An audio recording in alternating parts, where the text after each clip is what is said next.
Okay. Well, hi, everybody. Thank you for taking the time to come and listen to this talk. I am super excited to share some insights on a topic I've been meditating on for quite a while now. Like herbalism itself, this talk will be seeded with tradition, experimentation, insight. In fact, the very framework I'll be sharing has become the backbone of my plant medicine journey. And it's the lens through which I look at herbalism and learning about herbalism. It shapes the classes I teach, it shaped the training program, my books I write, really like both my way of learning and my way of teaching are all about this. So I'm really excited to share this with you. And I think this philosophy is a great way to inform us on the many, many ways that plants can be our teachers and our healers. And I hope this approach fascinates you as much as it does me. So without further ado, I'm going to jump in and get to my slide deck. Here's the first one. The class name is Rooted in Wisdom, Exploring Herbalism Through Ancient and Modern Lenses. And I introduced myself briefly, but just to clarify a little bit more, I have been studying herbology for over 30 years.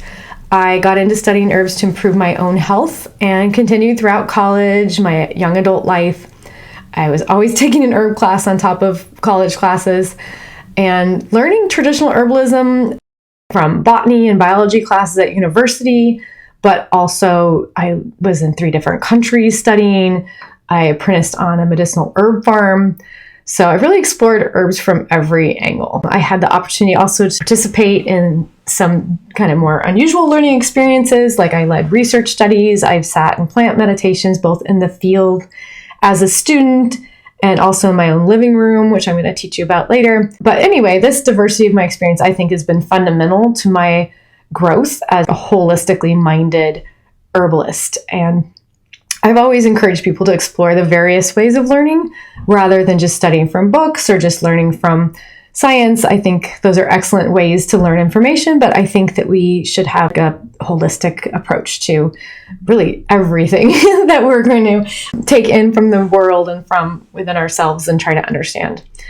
So I'm going to start by introducing the philosophy I am using as a framework, right? So this is a framework I've been alluding to, and it's borrowed from a beautiful philosophy known as Four Directions. And this philosophy is indigenous to Native American peoples. I specifically studied the Lakota tradition of this ideology. So in this talk, I'll be using Lakota, as I understand it, Lakota explanations for the different symbolic meanings and things like that. And then I'll share with you how this can be a lens through which to view the world and how it can contribute to deepening your journey into herbalism. I'd like to make clear that I approach the use of the Four Directions symbol and meaning with immense respect, acknowledging that as a white person of European heritage, I can never truly and never profoundly understand Native American ideology or the construct of the Four Directions thoroughly. And I'm happy to share my limited perspective on this, but I do so with great gratitude for its role in my development as an herbalist and teacher, but also in a spirit of reciprocity tied to uplifting Indigenous people. I also want to mention that one of my teachers, Paul Bergner, was the person who initially introduced me to this concept of viewing herbalism through the lens of the Four Directions. So he just actually briefly touched on this ideology during a workshop, and it resonated with me so much that I've taken it as a seed, of an idea and really cultivated it to use for my own understanding. So with that background for what we're talking about, let's dive in. Now, let me briefly introduce the Lakota symbol for the Four Directions. So this is also known as the medicine wheel or the sacred hoop. And this image is something I'm sure for those of you who are American have seen before and perhaps know as one of those names, but it holds profound meaning in Lakota culture and other Native cultures, representing a sacred and holistic worldview. And I'm going to break down what the different parts of it mean. So the circular symbol is divided into 4 quadrants, which creates 2 crossed lines and 4 sections. Each of the sections, which are represented by different colors, are associated with a cardinal direction and its unique qualities. The circular shape of the wheel itself represents the sacred circle of life. The crossed lines symbolize the 4 directions, northeast, south, and west. And the wheel can be symbolized differently as well, of course. So the circle can represent the sun instead of the sacred circle of life. And the lines can represent humankind's sacred paths. The wheel varies by culture. Sometimes it's depicted as a cross that's vertical and horizontal, so the one in the top left. And if you look down to the one in the bottom left, you might recognize a Christian cross shown there. So ostensibly, this has been misappropriated to symbolize Christianity, as happens often with native cultural symbols and different traditions and religious practices or spiritual practices. Anyway, I chose for the purpose of this class, I actually created that symbol in the middle. I think it's kind of cool.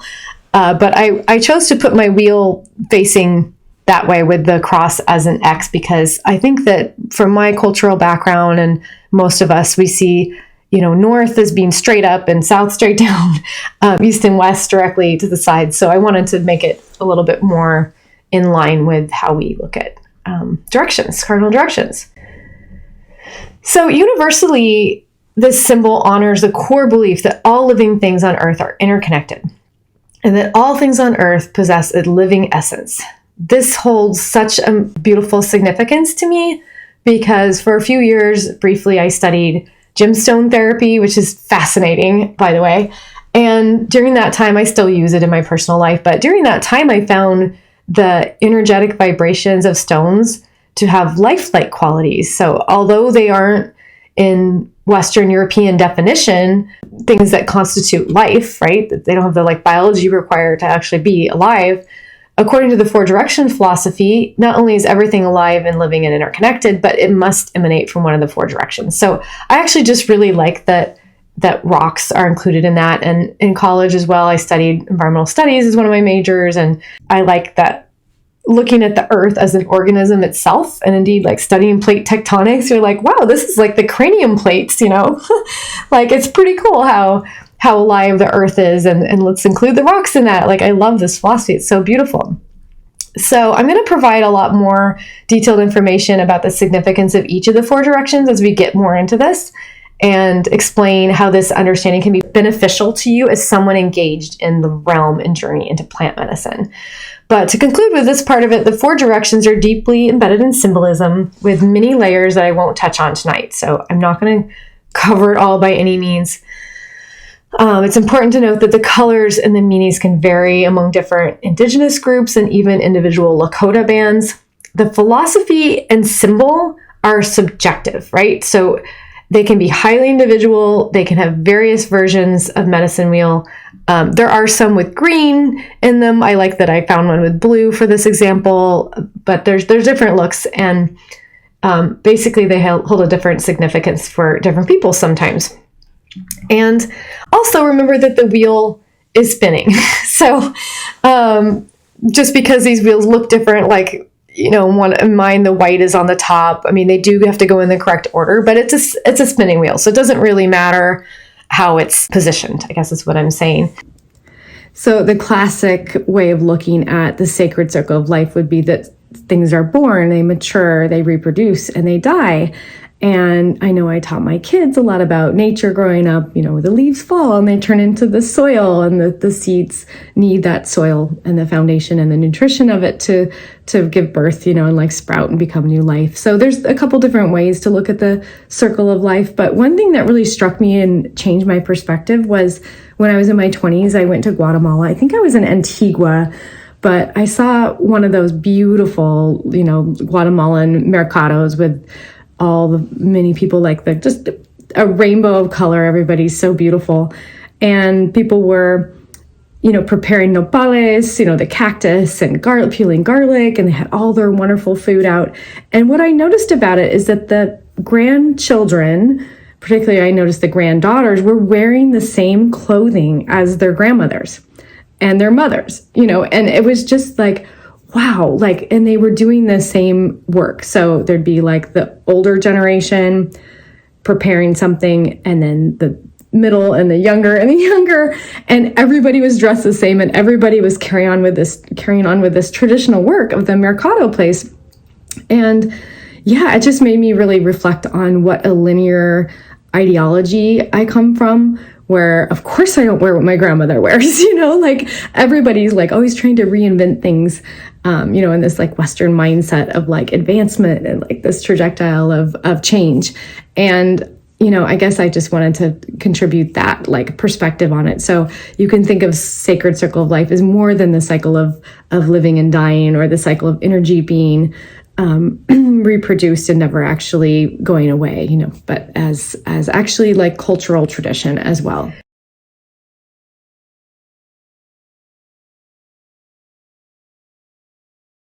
Okay, now let's dive into the 4 directions. So I'm going to be following the traditional practice of starting with the east and moving in a clockwise direction when presenting on this topic. In Lakota philosophy, the east is symbolized by yellow, representing the direction of sunrise, spring, birth, and fire. It's a metaphor for new life emerging, enlightenment, peace, light, and the commencement of a new day. Insights and visions often arise in this manner, akin to waking up from sleep to a new day. The rising sun also embodies the energy of birth and early childhood. And you can imagine how children explore the world and they're having new information that they're learning all the time, right? So new information, new knowledge. It's a powerful symbol as well as the illumination of enlightenment, being born into the dark, or even waking up in the dark and having the sun slowly reveal your surroundings. Imagine camping on the beach and waking up before the sun and just watching as the world around you is illuminated slowly, and it's kind of like an unveiling of information about the physical world. Many spiritual practices also involve orienting toward the dawn or the east for morning prayers and seeking guidance and wisdom and understanding from the east. Similarly, the contemporary approach to studying herbalism aligns with this pursuit of knowledge through science. So, like ancient wisdom that's sought facing east, scientific exploration offers a modern lens to gain a deeper understanding of the world. So in the context of this course, we can look at science and research as energies coming from the east and consider them to be relatively young in the realm of discovery. So this representation on the medicine wheel, I'm going to go back to that slide, but I've used scientific beakers. So when you think of energy from the east, just think of all things science and new information. So I'm going to elaborate now. So this is how I'll start each direction, is to tell you what the meaning of it is according to the 4 directions philosophy. And then I'll just give you some simple tools that we use as herbalists and people who love plants as medicine to help to learn how to use these things better. So the first one is going to be very left brain for some people that are listening, but I want to make sure everyone has just kind of a basic understanding of research studies, and when you're going to read a research study, what are you going to look for? So I'll just go over a few things. This list is not exhaustive. I just wanted to give you a little bit of an overview and encourage you to get online or, go to a library. They have access to different databases as well, and use research. That's the type of person you are. You don't have to do it, but if you like science, then I encourage you to, look things up. If you're have a parent who has dementia and you're wondering what herbs you can use to help support them, this is a really great jumping off point. But please keep these things in mind, okay? So I'm going to go over these points pretty quickly. The first aspect to consider when looking at research is whether or not the study has been peer reviewed. So basically just a quality check. You want the study to have undergone the scrutiny of experts and their peers before publication, just to enhance credibility. There's pretty rigorous standards that must be met for a study to qualify as being peer reviewed. So yeah, this is a great thing to look for. A lot of the studies, the recommended sources at the bottom, PubMed is, I think, almost 100% peer reviewed, if not 100%. But if you go to a good source, they're going to mostly be peer reviewed. That's true that they'll be evidence-based as well. So in simple terms, evidence-based research is a way of studying and making decisions that relies on solid evidence or facts rather than opinions or beliefs. Just something that separates research studies from other ways of knowing, not that those are less valuable. But this involves using information and data from well-conducted studies and experiments to support your recommendations and the conclusions you're making. The next is meta-analysis, which is basically just combining multiple studies to provide a broader, more reliable understanding of the topic being researched. So this is just a straightforward technique meant to enrich comprehension by looking at a larger section. The inclusion of control groups is an extra layer of reliability. These groups are benchmarks, so they allow us to compare what we're learning from the study against a baseline, and also to help limit variables from external factors. So, for example, we have heard, most of us, of the placebo effect, or placebos being like sugar pills instead of being given like an actual pharmaceutical. Often in studies you're given a sugar pill, and this helps to eliminate things like, well, maybe these people all woke up early for work and that's why they had fatigue in the afternoon, as opposed to that the drug is actually giving you fatigue. So they have to take the percentage and likelihood of that happening to anyone against how the actual drug is affecting them.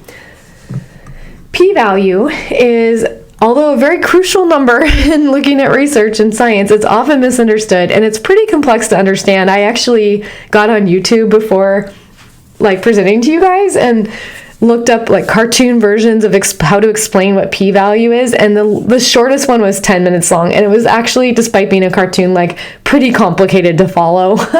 So I just wanted to let you know that the basic definition of a p-value is that it uses a small sample to represent what may be true in the larger population.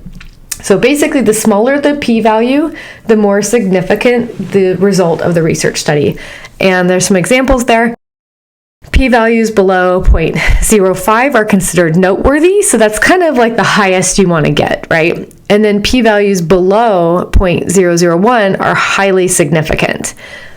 And also we want to look at a couple other things, for example, who is conducting the research? Is it an academic source, like a university? Is it organizational, like a nonprofit, or something more publicly funded, or is it a private corporation funding?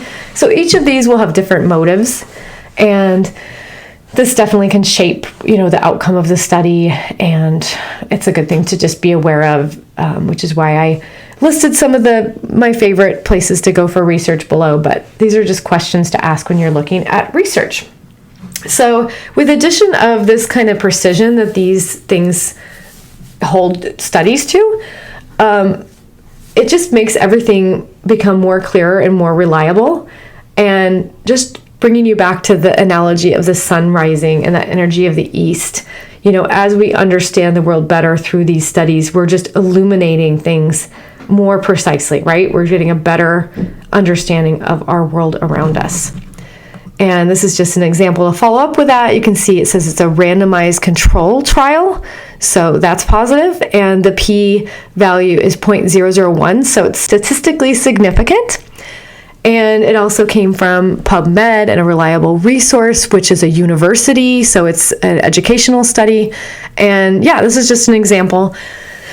You might find that I use a lot of examples that relate to pregnancy and childbirth. That's because my main resources are all about pregnancy. So if you're interested in aromatherapy and essential oil therapy for the childbearing year, I have a lot of information about that. And you're going to learn a little bit about that in this talk. And through my aromabirth training is where I got this study as part of that talk. But it's pretty cool. It's showing that using lavender essential oil to replace povidone iodine, which is the standard, was not only as beneficial for eliminating bacterial growth and those kinds of antiseptic qualities, but it also eliminated redness more quickly. So I love stuff like this because it's a really good thing to do, to look at natural medicine that might have additional benefits to just kind of conventional treatments. Okay. I wanted to bring up this slide because it's a personal favorite from a class I did on emotions years ago with a naturopathic friend of mine. And it features an infrared thermography collection of photographs that illustrate different emotional states. And you can see how the more red represents heat, the yellow more warm, not quite as hot as the red. Or actually, sorry, the yellow is the hottest. See the scale there on the left. and then blue and black representing colder generations of heat. And the reason this is useful to me in my practice of working with emotional health is because in my training in a lot of different philosophies of herbalism, including like Chinese medicine and Ayurvedic medicine and the branch of herbalism I studied, which is called Western eclectic herbalism, we are looking at the energetics of the person. So whether they're running hot or cold or dry or damp, those are all just like tissue states that are important to consider, not just with regard to the person, but the plant you're using. So for instance, cinnamon and ginger are both very warming in nature, both the herbs and the essential oils, and they're beneficial for those with depressed mood. And diffusing them in the winter can help uplift spirits when it's cold out as well. So looking at like balancing out heat and cold, just one really simplified example. On the other hand, cooling oils like peppermint, lavender, some of the fir oils are helpful for conditions like anger and anxiety. So this is just like really cool to me. So just an example of using science. And also I like to include this slide because since 1944, it's noteworthy to see how research accessibility for natural health, and this was done on essential oil research, has become more popular and more available. We also use science to do testing on the natural plant medicine that we're using, so it's very beneficial for in that regard as well, not just for research studies, but to keep things potent and pure and evaluate quality.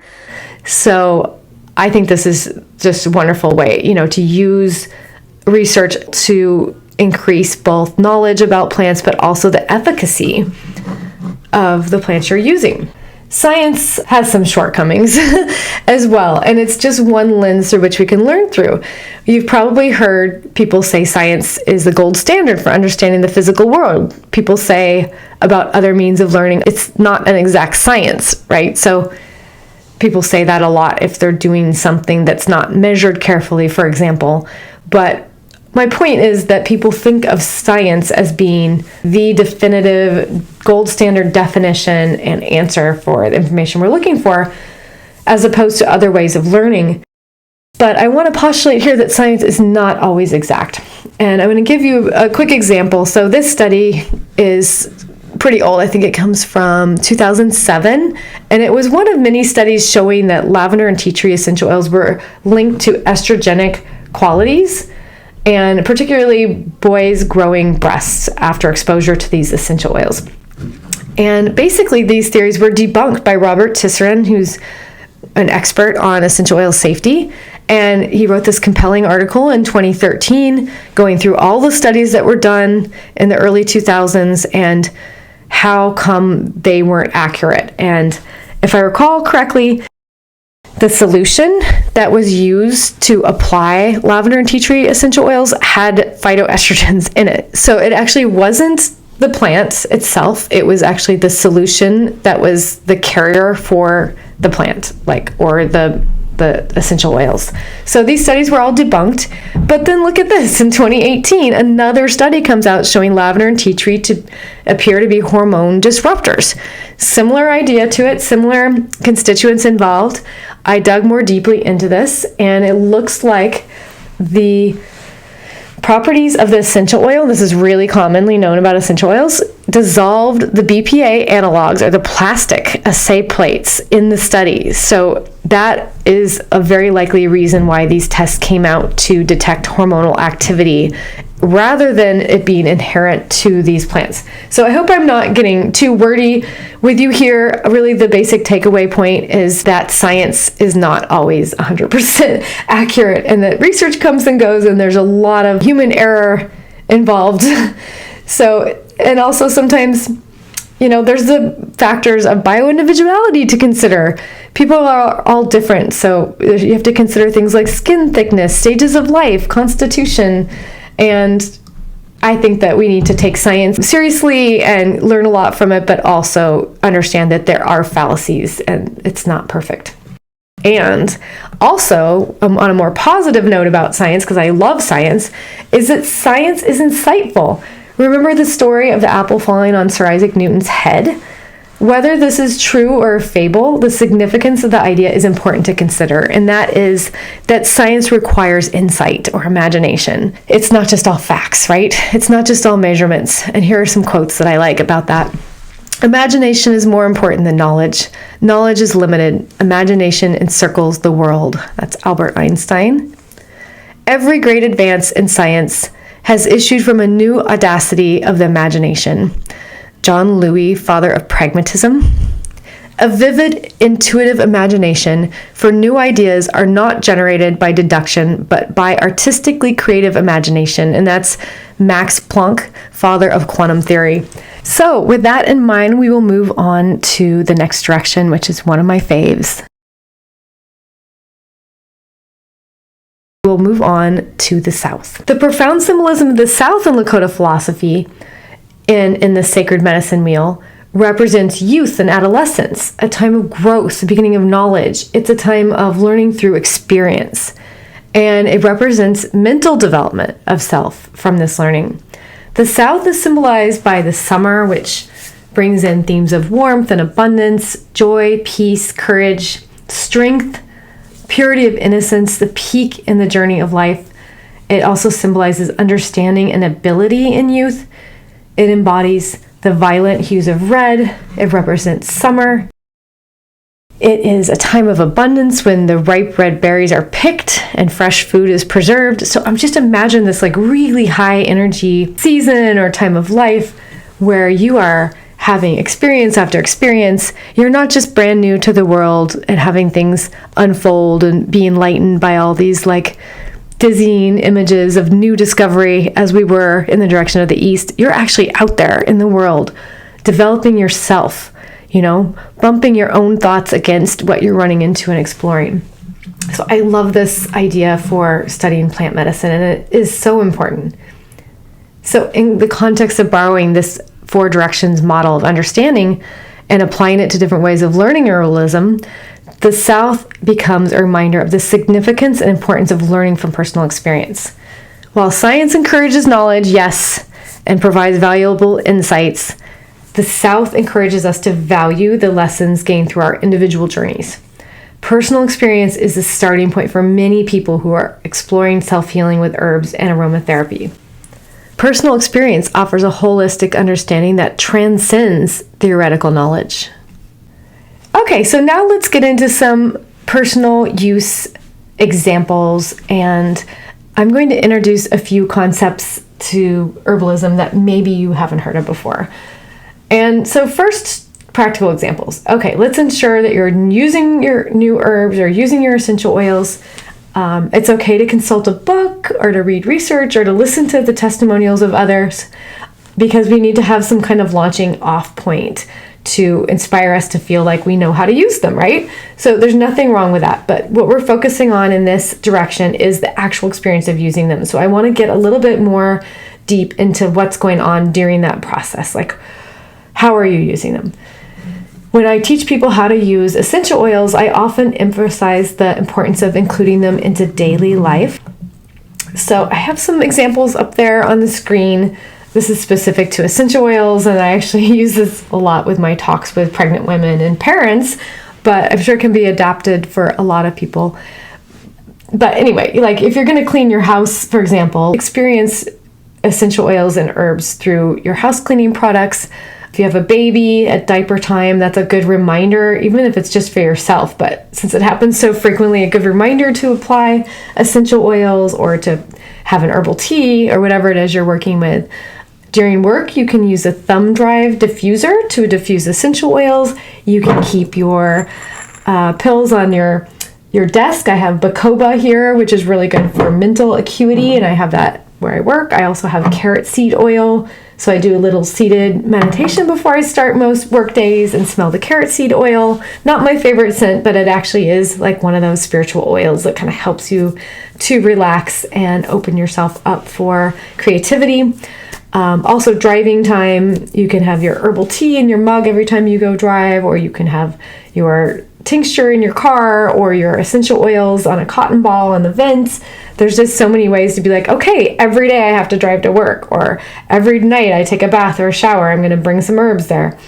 At night when I sleep, if I'm reading a book, I put essential oils on the pages of my book that help me sleep and relax. So yes, remember that you can integrate these on a personal experiential level in a lot of different ways. So personal use is crucial, but now I want to go a little bit deeper than that. In my herbal studies with esteemed herbalist Matthew Wood, who is a writer, he was trained, I think at Cambridge University or someplace in England where they have a master's degree in herbology. But he had his whole beginning of his herbal study was in the Midwest working with Native American healers. So a lot of my Native American herbal knowledge comes through teachers like him, as well as actually Native American herbalist teachers. And I think this idea comes from that tradition. So he taught us to cultivate a mindset and a practice with plants that isn't purely extractive. What this means is to view them as more than just tools that are there for your personal benefit. We were taught to establish a relationship with the plant, to integrate the plant energy into our entire being. And one of the easiest ways to do this is through the practice of gratitude. So I strongly encourage you in your personal experiences with plants to take a moment, even if it's just in your head. It doesn't have to be aloud. It could be a ritual if you're into that kind of thing, or just a thought, or just a moment of feeling gratitude or appreciation for this plant, right? One thing that we do as herbalists when we go wildcraft or take herbs from nature, we usually hike pretty far out to somewhere really clean and only collect what is prolific, and what we're not going to be damaging the environment by taking. We don't take too much. There's a real mindfulness practice that comes with wildcrafting, but we also have pockets full of tobacco leaf. And this is a very traditional practice of giving gratitude to the plant, right? And it's done by sprinkling the tobacco leaf at the base of the plant before you take its leaves or its flowers or its seeds. It's actually good for the soil and beneficial for the plant. So it's one way you can give back. Now I want to share with you a concept from educational pedagogy that is called embodied learning. And this is really useful to apply to herbalism and absolutely encompasses the realm of learning through personal experiences with the energy of the South, of youth, of experimentation. And basically what embodied learning is it's a way to focus on non-mental factors involved with learning that signal the importance of body and feeling. So the idea is that you're putting your whole body toward the cognitive process. And as a result, there is a connection between new ideas and movement. And I think that one of the main benefits of this style of learning is that it really helps with memory, and it enhances the experience that you're having with learning. And it basically, when you're learning and you're putting your whole body into it, it becomes the kind of knowing through experience that if you're just learning with your mind alone or your mental capacities alone, wouldn't have the same effect. So I'm kind of taking the idea of reading and doing science and saying, well, bring that more into your body. And that's kind of the same thing as experimenting with herbs. So I had a teacher called Cascade Anderson Geller, and she was excellent. She founded the herbal department at the Naturopathic College in Portland, where I live, and I went on field studies with her. She was really lovely, and one thing that really sticks with me that she said was, become an excellent pourer. So when you're studying herbalism at a basic or even an advanced level, you do a lot of pouring. You are mixing stuff, you're making sprays, you're making concoctions, you're making decoctions, moreover. But what you want to do is focus on what you're doing when you're working with plants and really involve your body in it. So in traditional herbalism, we're encouraged to embrace embodied learning so that we can emphasize slowing down when using plant medicine or working with plants. And we do this also in the sense that focusing on one plant or one essential oil at a time and learning really mindfully from it will help it to permeate into your entire being. So in the educational pedagogy of embodied learning for kids, they learn math while tossing small bean bags to each other. And what this does is it takes them out of just their own heads and the written word and puts them in their body while they're learning something, and that helps them to remember. So I encourage you, as you're getting to know a new herb or a new essential oil or a new approach to healing, that you take it into a more physical, experiential level. This can be as simple as when you're trying a new oil, inhale it through your hands really deeply and allow the experience to sink into the core of your being. And also when you're working with measuring things and mixing things and trying new things, like maybe trying to make a tisane like absolutely properly. I've been going to a lot of tea events, and there's such a practice behind almost everything. And all that it is applying mindfulness to whatever it is that you're doing, and looking for a deeper level of understanding, a deeper level of meaning, and really embodying the experience. So we can certainly do this with anything in life. But I do think that this will help to enrich your connection with plants as well as your overall experience. The next concept I want to talk about is called introspection, and it's sort of an internalized version of embodied learning. It means sensing internal signals from your body, like when you're hungry, when your heart is beating fast, when you have a headache, things you probably don't pay so much attention to, but our body sends signals for these things all the time. And parts of our brain are constantly tracking internal signals to keep our bodies functioning properly and to notify us when something changes. It's how we maintain homeostasis. But it's really helpful to pay attention to these signals when learning about medicinal plants and their effects. So this is basically just doing another level to experiential learning and paying attention to what happens inside your physical body when you try a new medicinal plant or you smell a new essential oil. So I have two little stories about this. One is when I was studying with my clinical herbalism cohort, about 20 of us. We met every weekend for weekend intensives for almost a year. And our teacher would take a bottle of herbs that was unidentified, and he had a very obscure collection of medicinal plants, so it wasn't something commonplace that we might recognize. And he'd put the tincture in, we'd put one drop of tincture on the tongue and then sit quietly, not for very long, maybe for 5 minutes, and just notice the effect on our bodies. And then we'd go around in a circle and everyone would share what they learned from the experience. And some people would guess what it was or what it did. Most people didn't actually get the plant right, but we did collectively come up with basically a lot of information. I'd say I don't know what percent accuracy, but it seemed like 70 to 80% accuracy to define what the job of the plant was, what the medicinal attributes were. So some people would say, oh, I felt that in my lungs. The next person would say, I felt that in my lungs. My lungs opened up. Or I felt my energy go up in my body, in an upward direction, it was uplifting. Or maybe they felt their hands tingle or something. So we know we're getting blood to the extremities. Anyway, it was a really interesting way to experience herbalism without including the brain, in the sense that we're not actually thinking and reading something about what it does, but we're just tuning into our own internal landscape to understand what that experience is, what was, and how it serves us. So this is also something that involves cultivating mindfulness, and doing so in your herbal practice will help you to connect with unfamiliar and abstract ideas and connect them with lived and felt experiences.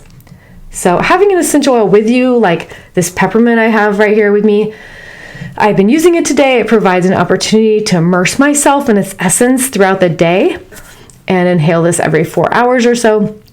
And what happens is that I become more conscious of its effects on my daily life because I'm actually stopping what I'm doing and experiencing peppermint essential oil. It's creating this lasting connection that I'm going to remember. This is something that I can share with other people, and I'm going to remember for myself because I'm paying attention to my personal experience. And this is a good time to show you this slide. What I hear, I forget. What I see, I remember. What I do, I understand. And this is from Shuzu, who's a Confucian philosopher. And I heard this when I was very young and always just loved it. So I'm glad I got a chance to connect it to a topic I'm teaching about. But yes, that's the case. And I'm going to give you a demonstration, really simple demonstration now, of how you can use embodied learning. Okay, hi everybody. So I'm going to demonstrate for you just what we've been talking about. So how I kind of approach when I use my herbs and essential oils. I'm basically going to think of the three things we've been talking about. One is gratitude for the plant, for the oils, for the supplements. I have a desk full of all of this stuff. I've got my supplements, but they're all like just my like plant allies. So I really love it. And I do feel really grateful for these when I use them. And I think that that's good. Giving back to the plant, just with gratitude. And then I want to do the second thing, which is to be a very mindful applicator, or someone who applies these things, who takes them. I want to be careful about what I'm doing and mindful and in the present moment as much as possible. And then finally, I want to observe what's going on inside of my body, with my emotional state, with how my body feels. It's a little funny to do this on camera because it's not such a quiet space. So normally I would kind of take a moment out and not have a ring lamp shining on me. But basically what I do is I, just like take a breath, think for a minute about how much I love mint. Mint is one of my favorite plants, and it's really helpful to me, I think, for feeling kind of emotionally stable and grounded. And if you look at the plant, we're going to talk about this in the next direction, but if you look at the plant, it has a square stem, and it has like opposite leaves and then perpendicular leaves, and then it just goes up like that. And I think of it as just being this like wonderful, plant that can sway, but it also has this structure that's just so incredibly balanced. And that helps me a lot, like as someone who's raised 3 kids and had, a career and relationship and, travel and everything. It's a lot, homeowner. It's a lot to keep in check. And I think mint has been my number one herb and oil throughout all of that. But so I'm using something called super mint, which is a blend. And I'm going to just kind of be mindful in the moment, going to be grateful for the herb, for the oil, and just put, as best I can, 1 drop in my hand. And then I kind of like to rub it and create friction because it heats it up a little bit. You don't have to do this step. And then you're just gonna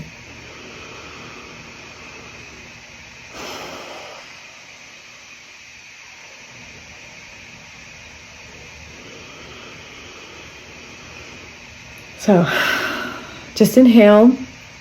And then I usually, especially if it's not a really strong oil, I will apply it to my neck or to my abdomen. I taught kids Reiki classes for years, and we did a whole extra thing where we're like, when we feel upset, where do we feel it? Is it in our throat, in our chest? Kind of teaching the chakras and where we keep energy, and helping them to apply essential oils to those places.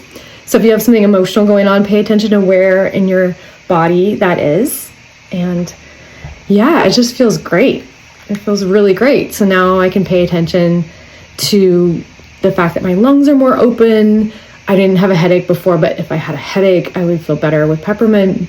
I have more energy, and I'm actually feeling emotionally balanced at the moment. But at times when I'm not, I like to observe how I've changed, because these do have a direct impact on your emotional state. And then you can also do this for tinctures. So this was my whole herbal training, was to sit and pay attention to my body. So I just put 1 drop on my tongue.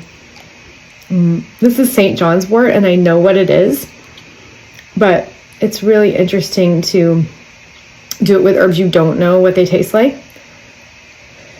And all the different flavors have different medicinal actions.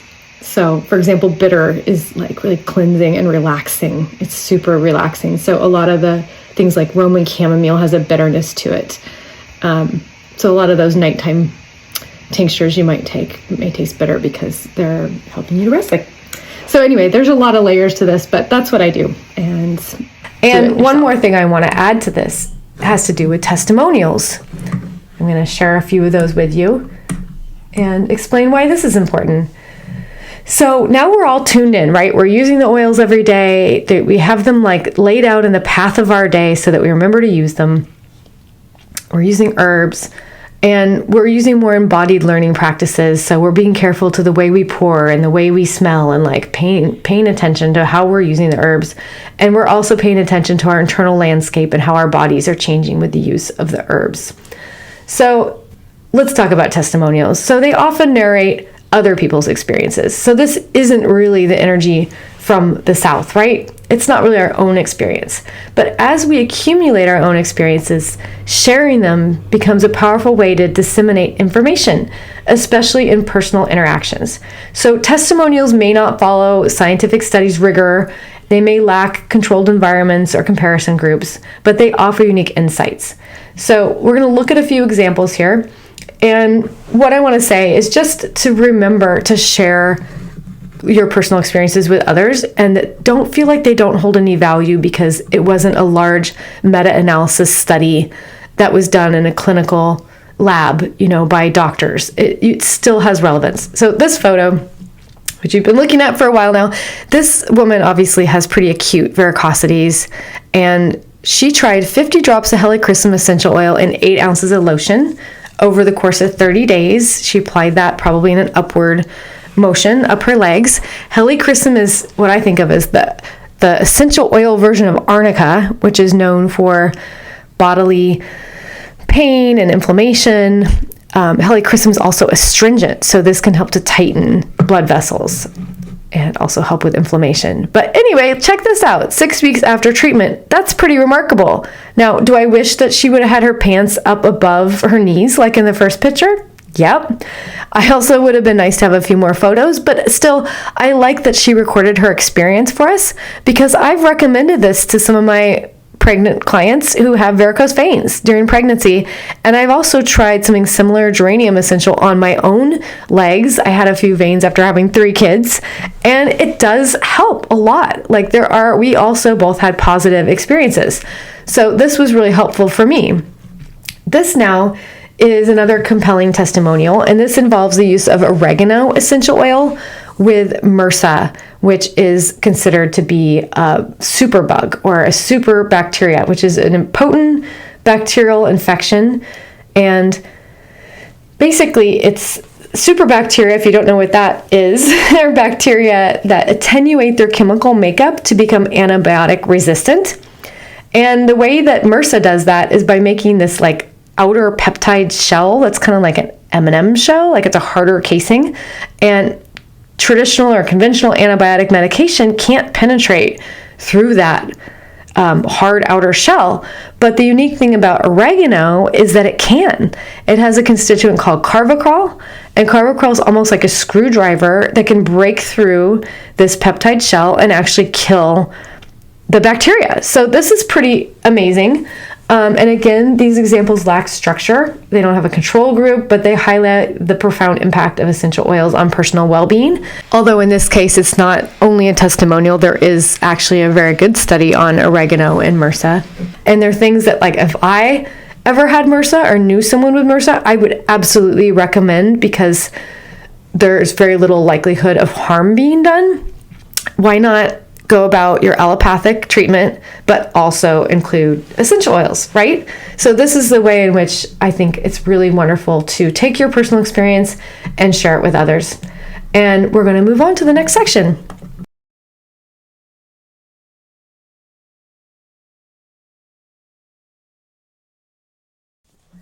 Now let's explore the significance of the West in the Lakota medicine wheel, where it's symbolized by the color black.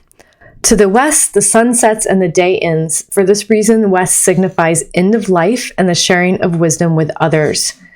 The great Native American medicine man Black Elk says, referring to people in the second half of their lives, toward the setting sun of his life. Aligned with the autumn season, the west signifies a period of transition. The west is the death of summer, the shedding of skin, the beginning of being grounded in your own power and maturity. But it's also transition from taking in the world and exploring it well, so that you can act with assurance from a more internal landscape than an internal one. So it's a time of adulthood and parenthood, when responsibilities and teaching others and nurturing are one's main occupations. The West presents the emotional self and the meaning of fulfillment in life as we find our meaning and place. And for the purposes of studying herbalism, the energy of the West extends beyond the seasonal metaphor into the realms of instinct and intuition, which indeed are ways of learning about medicinal plants. The West embodies a form of direct knowing in herbalism. It invites us to tap into our innate understanding and primal instincts when working with the healing properties of plants. So the intuitive connection with the natural world allows us as people and as herbalists to navigate these complex plant medicine properties with wisdom and instinctual insight. So we're going to explore a little bit about how we can do that, okay? So we want to embrace in the West direction of the West and that energy, the transformative power of the autumnal cycle, and recognize how important introspection is and the direct knowing that comes from an intuitive bond with the plant kingdom. So what does that mean? So in herbalism, it urges practitioners and people learning about plant medicine to trust their instincts, to embrace and develop a more intuitive understanding of the healing properties found in botanicals. So we're going to talk a little bit more about that. Well, first to define these things. So I mentioned instinct and intuition. So first, I'll talk about instinct. So instinct is an innate fixed pattern of behavior in response to stimuli. I think that's from Wikipedia. Think of it as an immediate, almost reflexive reaction. So for example, if we have a burn and you instinctively reach for something cooling like aloe, right? Like it's just innate. It's a fixed pattern behavior. It's something that isn't involved with our thinking cognizant mind, right? It happens quickly in the moment. Intuition is the ability to grasp something immediately without relying on cognitive processing.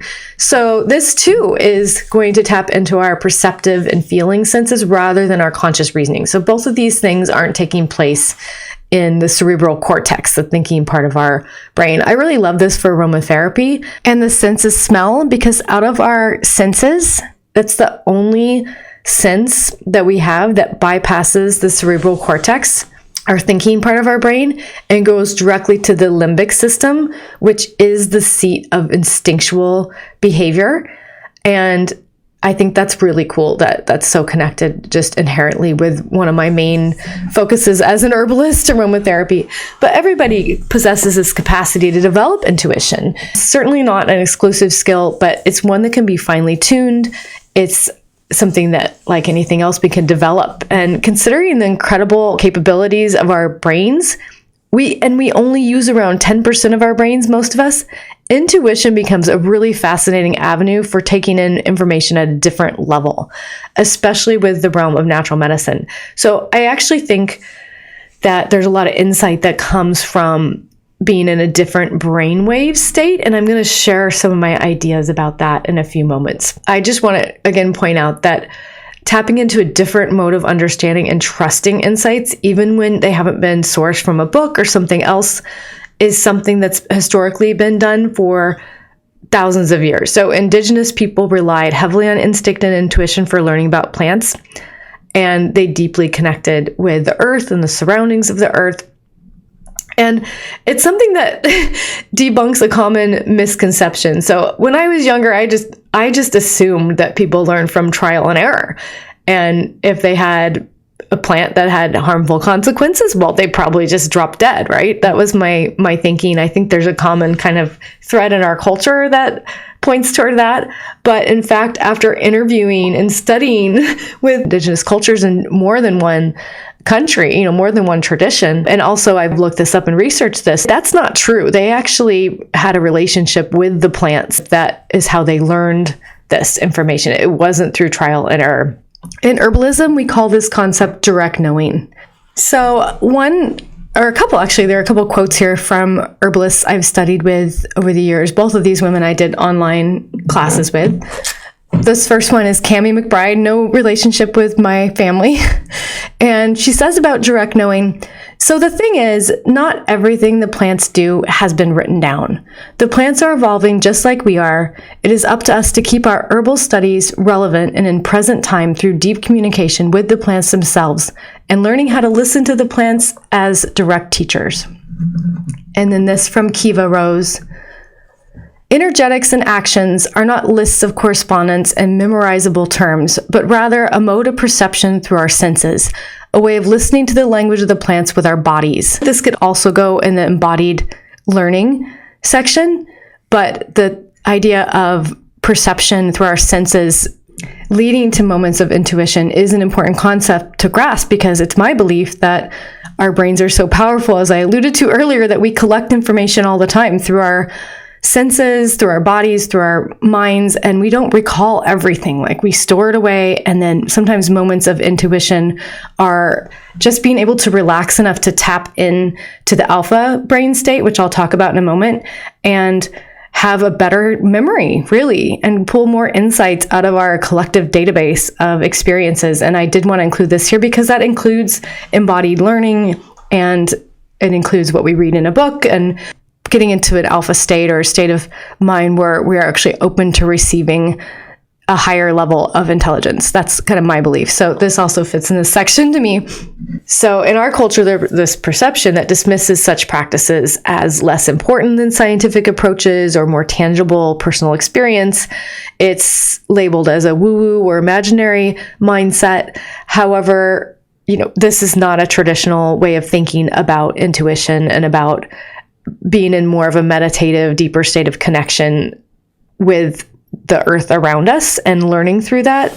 So I've gained this certainly from years of experience. And I mentioned in my introduction that I've done plant meditations where I've gone out with groups of people, my herbal colleagues, and I've done this obviously like on my own as well without groups of people, but going on field studies, we would sit with the plants and quiet our minds and just take in what that plant might have to offer. And we did it in a really respectful way that was like a skill. It's a skill that you develop by cultivating this awareness and practicing what you can gain from that. And I gained a lot of insights about plants like that.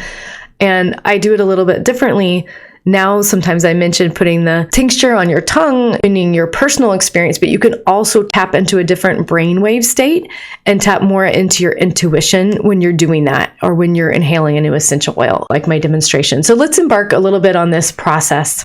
Okay, so now I'm going to go over the different human brainwave states and how they represent different states of activity that are each associated with a different function, and can actually link back to the different directions as well, because everything comes from the 4 directions, right? So the first one is gamma, the fastest brain waves. They're associated with heightened perception, problem solving, and consciousness. So let's look back at the direction of the east with science and discovery and hypotheses, right? So that would be more that kind of state of mind and knowing. Next, we have beta, which is linked to our awake state, engaging in active conversation, decision-making, critical thinking. This would be more the direction of the south with personal experience. Now, as we come into the alpha state, we have a state of deep relaxation, enhanced creativity, learning, and intuition and memory. It's when we're calm and reflective. And so this is the state related to the direction that we're talking about now, the direction of the west. This next one, theta, is a deeper level of relaxation. It's dominant during deep meditation, light sleep, and REM dreaming. It's crucial for problem solving in sleep and for accessing deep subconscious insights. So this is also what we're talking about with the direction of the west. And the final one, data, is the slowest observed in dreamless sleep, and it's essential for healing and regeneration. And this would be associated with the direction of the north, which we'll talk about next. So the alpha state and the theta state have heightened intuition, and it allows for a connection with the subconscious. So theta is pivotal for solving problems in our sleep, which I mentioned, and it bridges the conscious and subconscious thoughts and helps us to have breakthroughs in creativity. I actually got the idea for my book from the state of theta, like right when I was waking up in the morning. I'm really interested in Jose Silva's work. He was one of the founders of meditation in the United States, and he started working with this book that I read or have read is called the Silva Mind Control Method, the revolutionary program by the founder of the world's most famous mind control course, which is the Silva Mind Control Method. Anyway, this is just really cool stuff if you guys are interested in learning how to use your mind to the best fullest capacity. And in this book, he teaches you about improving memory, about creative sleep, so deliberately creating dreams to solve specific problems. This would be using theta brainwaves, and there's 3 steps to dream control. Number 1, learn to recall dreams. So get in the habit of writing them down when you wake up. There's also, while you're initiating, just before sleep, say, I want to remember my dream. I will remember my dream. So having the intention before you fall asleep of remembering your dream, waking up, getting into the habit of recording or remembering your dream. And then during meditation before going to sleep, you can also review a problem or think about a plant you want to understand better or a health condition you want to understand better that can be solved with information or advice. And you can think like, I really want to solve this problem. I want to have such a dream that will help me to solve it and then to remember it and understand it. So I've actually been practicing this for a while now, and I have had so many health insights come to me through deep sleep and dreaming. And then also with the alpha state, this has just become part of my daily practice of doing my chair sits, meditating, counting from 100 to 1. You actually don't have to count that far. Once you get in the habit of it, you can set up triggers, which Jose Silva teaches, where you trigger yourself to get into a alpha state more quickly. And this is also when we learn about things other than just plant medicine. So I love the energy of the West for this. And I have another cool slide here. So Edison and Einstein were both known for solving problems in their sleep. So Thomas Edison believed that waking yourself from just before sleep, like when you're just falling asleep, the theta state, right before deep sleep, can help you to solve challenging problems. Okay, so he created something where he would fall asleep with 2 balls in his hands, like small balls, and then presumably as he fell asleep, they would fall to the floor and wake him. And then he would remember what sorts of thoughts came to him just before nodding off. And he would use that in his work and his inventions. I'm not sure how Einstein used this, but I have read that he also solved problems in his sleep. I also want to show you a couple more things. One is this quote by Stephen Berner, who I had the opportunity to study with briefly. He was really well-celebrated poet and herbalist. He passed away in 2022, but award-winning author of 25 books on nature, indigenous cultures, the environment, and herbal medicine. And his works helped millions of people. He was a scholar and an autodidact, which I consider myself to be as well, a polymath. He actually had a deep connection with plants, you can tell from reading his work, and was deeply connected with nature as well. And this is a quote from him. Clearly someone who received information from plants by being in their presence. I am and always have been interested in the invisibles of life, those meanings and communications that touch us from the heart of Earth and let us know that we are surrounded by more intelligence, mystery, and caring than our American culture admits of. How to re-inhibit our inner being with the world, how to sit in the council of life as kin rather than dominators, and how to live sustainably on this earth that I love more than I know how to say. And then finally, a scene from Harry Potter.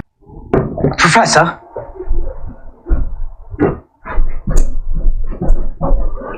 Is this all real?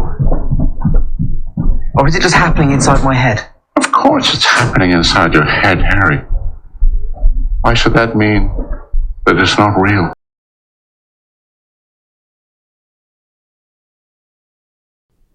Now we're on to what most people find to be their favorite direction with this class.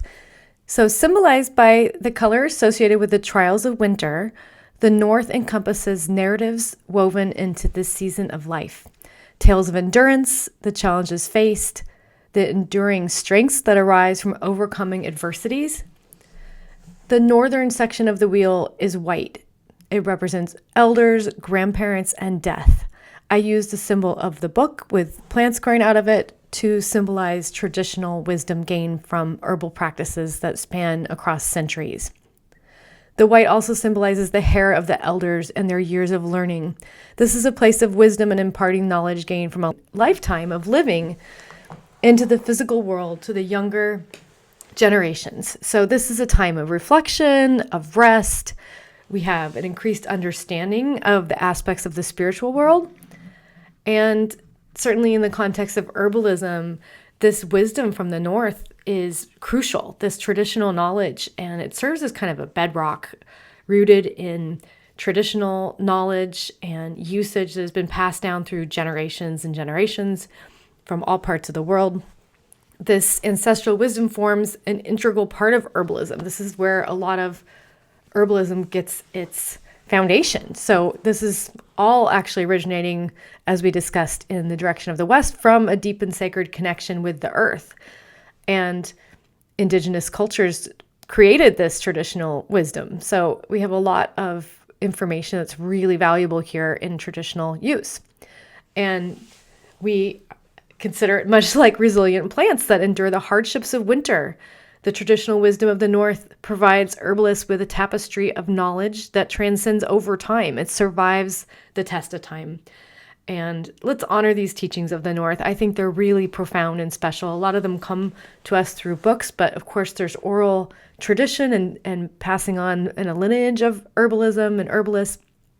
And in this way, we can recognize the significance that this traditional knowledge has in shaping our understanding of plant medicine. And just like the stories of winter with their lessons of strength and endurance and how they can help get people through the winter, get through the cold and the tough times, we're reminded of the timeless wisdom from the roots of traditional herbalism. And that's certainly a really wonderful thing to study as well. It's a really great window to look at herbalism through. And I encourage everyone who's studying about plant medicine to pick up an ancient herbal text. You know, most of them have been republished. They're really easy and accessible to read. And it's just a really important way of learning. So I want to start by defining a couple of terms: materia medica and materia aromatica. Materia medica is a Latin term from the history of pharmacy for the body of collected knowledge about the therapeutic properties of any substance used for healing. That's from Wikipedia. And materia aromatica is basically the same, but for aromatic plants specifically. The etymology of the word is interesting to me. So the word materia is Latin for material, which is derived from mater, meaning mother, and matrix, meaning vulva or womb. So I just really like that meaning as like the collection of information. It's, mothers, and the symbolism of mother and the womb is like just so grounding, and that kind of fits with me for the symbolism of the direction and also holding information. And also the word drug came from dried plant. So for almost 3,000 years worldwide, almost all medication was derived from plants, right? Monks were the keepers of herbal medicine and also the records on herbal medicine. And a lot of that was lost in religious wars. But we do have some ancient texts that are really helpful if you're starting to learn about herbalism. The Yellow Emperor's Classic of Medicine is a classic Chinese medicine text, and it's really cool. It goes into the elements of wood, fire, earth, metal, and water, and how they all kind of lead into one another in cycles of generation and destruction. If I recall that correctly, it's just a system of energetics for classifying people and their tissue states as well as plants and their medicinal properties. And Ayurvedic is much like that, the one on the left. The Complete Herbal by Culpeper is one that I've read. So the Charaka Samhita is believed to have been written in 400 to 200 BCE. It is felt to be one of the oldest and most important ancient authoritative writings on Ayurveda. And then Yellow Emperor was written around 2600 BC. And Culpeper's Herbal was published over 350 years ago. And it's to this day still one of the most complete listings of herbs and their uses in existence.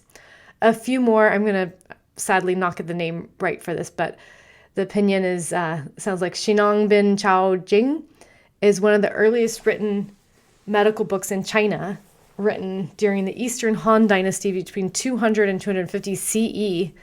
First personal trial. Misinformation is sometimes repeated.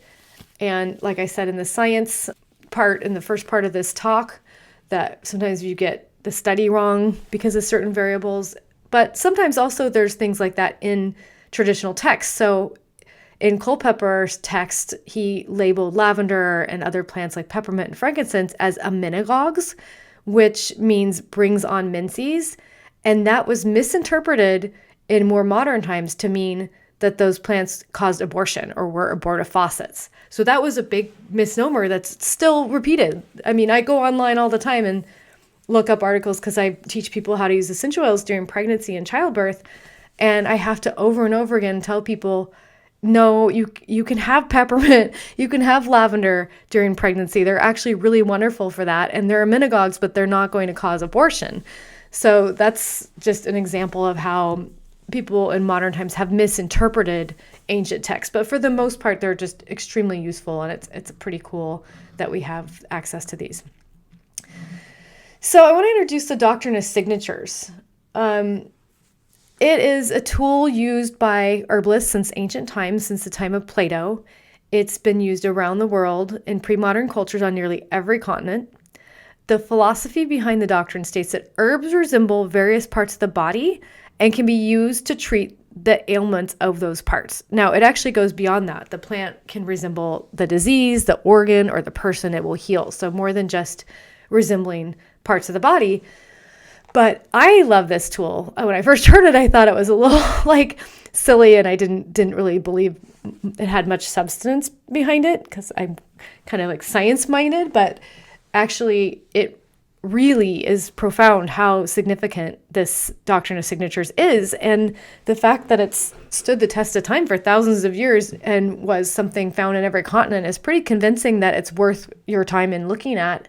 And maybe bringing it in as a kind of practice. I know there's been times when I haven't known what a plant's for, and I've just thought, well, it looks like this, and then gone home later, and yep, that's actually what it's for.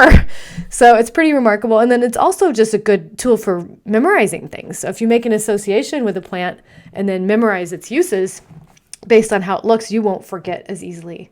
So in pre-modern cultures, thought by association was accepted as a valid means of obtaining knowledge. So that's definitely something that's changed over time.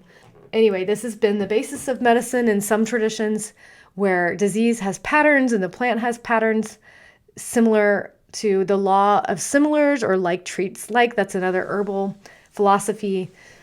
And that's something best known, I think, for homeopathy, where the plant, they use a lot of poisonous plants in minuscule amounts to treat whatever symptoms are showing up. So like Nux vomica is used to treat vomiting because if you eat the real plant in a high amount, you will vomit. So they're like, oh, this must be good for vomiting. And they created the energetic kind of pattern in a homeopathic treatment. So the idea that the plant looks like the disease, organ, or person it can heal. The taste, the sound can also be indicative of what it's for and what it looks like, where it's growing, and who it will heal. The color, the shape, the habitat, all can determine uses for the plant. In addition to appearance, the taste, the smell, the touch, the texture can also provide signatures. So I'm going to give you some examples. So the putrid smell and bad taste of figwort indicates that it's a remedy for putrefaction. So that's an example of that's not just appearance, it's based on smell and taste. And since it has gland-like or hemorrhoid-like flowers, pilewort was used as a hemorrhoid remedy. So even the sound can provide a signature. Black cohosh and wild indigo have been pointed out to me as snake medicines by Native American teachers of mine because the seeds in the seed pod produce a rattling sound, right? And that is indeed what it's for. So in indigenous speech, I've learned, let the thing speak for itself is one of the things that is said often. And there's no judgments added. It's a statement of fact. It's like an energetic stamp on the plant. There's an underlying spirituality that comes along with this ideology, like that first quote or the second quote I think I read to you about. So let's get into a couple quotes here. My teacher, Matthew Wood, said, "Signatures provide a backbone of an intuitive approach to knowledge." And William Coles, who wrote an herbal, said, "The signatures likewise are taken notice of, they being, as it were, the books out of which the ancients first learned the virtues of herbs. Nature, or rather the God of nature, having stamped on divers of them legible characters to discover their uses." So kind of just what I was saying, that it's sort of a spiritual practice to some. So I'm going to give you some examples. This is kind of the fun part of the class, and this is what we'll conclude with. And then last session is next, and it's just a summary of everything we've learned, kind of bringing it all together. So in this example, this is uña de gato, or cat's claw seed on the left, and it's for snake bites and also cat scratches. It's antibacterial, antiseptic, and wound healing. So I hope that you can see the similarities there. That's pretty cool, right? This one is true Solomon seal. And the leaf wraps around the stem much like the tendon wraps around the bone. And this plant is used to treat pulled tendons, broken bones. Also, there's a flower in every joint, and it's also a joint remedy. So I have a little story about Solomon seal. Next is calendine, and it has an orange-yellow sap that looks like bile, and it's a gallbladder cure. And this is from Culpepper's herbal that I showed you a minute ago on the right. Okay, this is another one, horsetail. That's just a magnified picture on the left and the plant itself on the right. This plant is really high in minerals, and it grows in like wet sand. It's good for the kidneys. That's the symbolization with the wet sand, that it's good for kidneys. And it's good for hair from the look of the foliage. And that's often because it gets a lot of minerals out of the sand that it grows in, and that's good for your hair, like high in silicon and things like that. This one's a little more obscure, but hawthorn berry on the left is a wonderful cure for anything related to the heart, blood pressure, things like that. And then on the right, there's a picture of the moon, and I have a quote here from someone called Martina Westover. I just actually found this there's a Facebook group about the doctrine of signatures, and I was reading through it in preparation for this class and thought this was kind of cool. Martina writes, "Each planet influences a plant in their vertical and peripheral growth. Here, Mars exercises its influence in vigorous vertical growth in space. The periphery follows. This image can be found in other bush-like plants. It is as if everything wants to express itself right away without waiting. With us humans, it would be the kind of person who, with his or her willpower, which is a directive force of Mars giving rise to speech, wishes to act immediately. Nothing matures slowly. There's a wish to incarnate a project right away with force. Such willful, strong-headed people are prone to heart attacks." So I just thought that was really intense when I read that. I was like, oh, I don't know if I'm totally getting the parallel there, but I just wanted to demonstrate how far you can take this. And then this is yarrow, and a lovely picture of capillaries on the right there. And you can see how this plant, Kilea millefolium, meaning a million leaves, how tiny the leaves are and how they branch out, similar to what we would see in capillaries and blood vessels. So, and also think of Achilles' heel, the god of war, stops bleeding. It's an astringent. It was used in World War I, I think, and other wars to stop bleeding. So it's good for a lot of things to do with bleeding and regulating blood. And then lavender is good for swelling. And eucalyptus is good for bronchial and respiratory conditions. And so are other trees like tea tree and laurel and cypress. And look how much they resemble the bronchial tubes. And then this is the last one, frankincense and myrrh, the resin seeping out of the tree, actually healing the tree, not only filling in the vulnerability of where the tree has been damaged, but So creating kind of a Band-Aid effect, but also it's highly antimicrobial and can help prevent infection. It can help renew cellular growth, like it speeds cell growth when there's been damage to cells, and good for inflammation. So all those things are beneficial for wounds. And that is it for this section. Hey y'all, so I am back to summarize what we've talked about today. And my intention for the course was to provide a holistic framework for understanding herbalism from multiple perspectives. So I certainly hope that you have a broadened perspective from this talk and know maybe new ways to learn about plant medicine and new respects that maybe you didn't have before. And I wanted to go over all the directions again briefly and remind you of what we talked about. And then I have a really special gift for you at the end of this. So please stay connected through the end. So from the East, we embraced the dawn of new discoveries. We integrated scientific research and advancements to enhance our understanding of medicinal plants. This direction emphasized the importance of leveraging science to assess health states, but also optimize the purity and potency of medicinal plants. It highlighted the critical role of criteria for evaluating research and also underscored the importance of creativity and insight in scientific discovery. Moving south, the direction symbolized youth and vitality. We looked at the value of experimental aspects of herbalism, the concepts of embodied learning and introspection were introduced, and we emphasized the importance of collecting abstract ideas in tangible lived-in experiences. And those two concepts I mentioned helped us to be more mindful in the moment and really be in our bodies and also look inside our bodies at how we were feeling. So this approach helps to foster a deeper, more intimate relationship with the plants and helps us to move beyond an extractive viewpoint of plants to one more of gratitude and respect and like kind of giving back to the plants. As we turn to the West, introspection also turned our energy inward. This direction invites us to tap into intuition and instincts.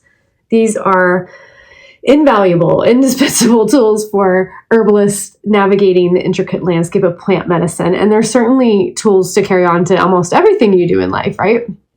These practices like plant meditation and direct knowing or sitting with plants and being present and learning from the plants directly are from indigenous knowledge systems, and this is how plant wisdom was received directly. We debunked the misconception that our ancestors and generations before us learned about plant medicine through trial and error. It's just not true.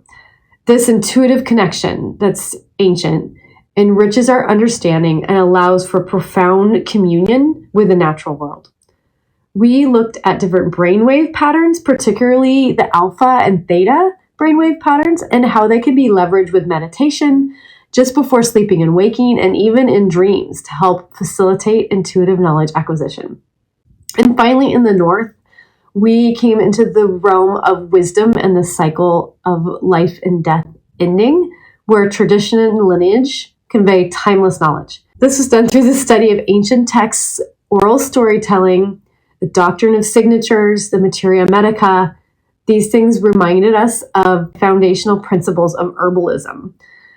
This direction reinforced the idea that understanding the patterns in nature and the law of similarities in the pictures of the plants and also in homeopathy, where like treats like, offers a unique lens through which to view plant medicine. It also actually helps make it a lot easier to understand and to extrapolate our own ideas when we look at plants if we don't know what they're for. So each direction on the Lakota medicine wheel contributes a unique and valuable perspective to our study of herbalism.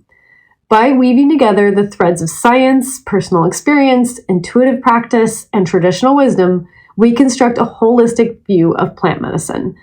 This multifaceted approach not only deepens our knowledge and skill, but it also strengthens our connection to the natural world, reminding us of our place within a much larger story of interconnectedness and renewal. So Rooted in Wisdom invites you to honor, learn from, and grow with the plants as they share their secrets with us and connect with us, fostering a relationship that's both nurturing and transformative. And I'm just going to read one more quote. This is from my book, Essential Oils for Maternal Wellness. My introduction of that book touches on the principles I talked about in this class, but doesn't go into anywhere near this amount of detail. However, the book is full of my stories of personal experience and things I've gained from studying plant medicine and nutrition for many years. And so here's a quote. When information from each of the 4 directions becomes balanced, the highest form of understanding occurs. For example, many traditional uses for plants that were derived from intuition and tested by personal experience have now been verified by research. Therefore, there's no way of receiving knowledge that is more important than another. The guidelines for this book for using essential oils during maternity were derived from the 4 directions. I drew from evidence-based research, case studies, knowledge gained from personal and clinical experience, a direct and intuitive relationship with the plants and essential oils, and more than 25 years of traditional herbal studies spanning over several countries and cultures. So, that being said, I have a QR code there for you, and I am so excited to announce that I will be teaching an aromatherapy introduction class that's so much deeper than just a basic introductory class. But this is going to be a part of that class. This part you just heard is just kind of one of the introductions, but I think you're going to find a lot of insight in it, and it's going to be really fun. It's going to be taught live and probably a 6-part series. It's about a 6-hour class. This is something that I teach locally in Portland as well. If you live in Portland, I'll also send you information. I anticipate that this class will fill up quickly, and it's going to be a lot of group work and one-on-one, so make sure to get on the wait list as soon as possible if you're interested. It'll probably come out about April 2024. I'd love to have you join me and be part of our cohort. We're going to have a lot of interactive opportunities during that class. I also want to offer you my class, Essential Oils for Maternal Wellness. So if you are interested in becoming certified as an aroma birth coach and including this in your birth practice or healthcare practice, or if you're pregnant or planning on being pregnant, this is also available to you as just a proactive, nature-loving parent-to-be. And yeah, I also have a discount for you there. So look at that QR code and jump in. That'll take you straight to the landing page for my discounted price. And I would love to see you in those things. So I hope that you'll stay tuned. All right. Love to hear your comments, and feel free to email me if you have any questions. Thanks so much.